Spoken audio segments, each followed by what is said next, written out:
பா ம் காசு கொடு. எதுக்கு? ட்ரெஸ் வாங்க. ஏன் இப்போ என்ன அம்மனம்மா தெரியுற? நாளைக்கு பொங்கல்ப்பா, ட்ரெஸ் வாங்கணும்ப்பா. நாளைக்கு பொங்கலா? ஆமாம். நாளைக்கு என்ன பொங்கலா? தான் பொங்கல் முடிஞ்சு கிட்டத்தட்ட ஒரு வாரம் ஆச்சு. என்ன நாளைக்கு நாளைக்கு தலை பொங்கல்ப்பா.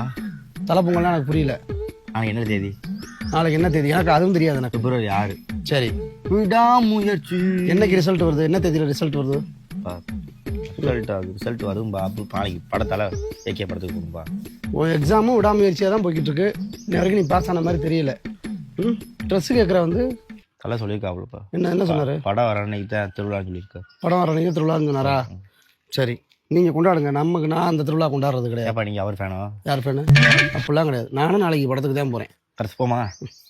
நான் போகிற இடத்துக்கு வந்துடாதான் அடிச்சு அங்கேயே உன்னை கொண்டு விடுவேன். அப்புறம் அந்த தலை ரசிகர்கள் கூட்டம் போட்டதில் இந்த மாதிரி இறந்து போயிட்டான்னு சொல்லி அவர் மேலே ஏதாவது கிளப்பிட்டு போயிடுவாங்க. பார்த்து நியூஸ் பார்த்தியா? என்ன நியூஸு? இந்த டிக்கெட் காசு நான் அப்பா ஒருத்தன் கொடுத்துட்டானாமா. அப்பா கொளுத்திட்டானா? அவங்க அப்பே வந்து மங்குனியாக இருப்பேன், புரியுதா உனக்கு? அவங்க அப்பே ஆக தற்கூரியாக இருப்பேன். சரக்கை போட்டு படுத்து வந்துருப்பேன், கல்லை போட்டு கொண்டிருப்பாங்க. நீ நினச்சாலும் என்னை கொல்ல முடியாது. போயிடு. உன்னை உயிரோட விட்டுருக்கதே பெரிய விஷயம். வந்து பொங்கலுங்கள் என்கிட்ட வந்து பேசிக்கிட்டு இருக்காத. எங்கேயாவது போய் பிச்சை எடுத்துகிட்டு போ. படத்துக்கு போகிறதுனா. அப்போ நாளைக்கு காலேஜ் போகல. நான் காலேஜ் லீவ். நாளைக்கு காலேஜ் லீவா?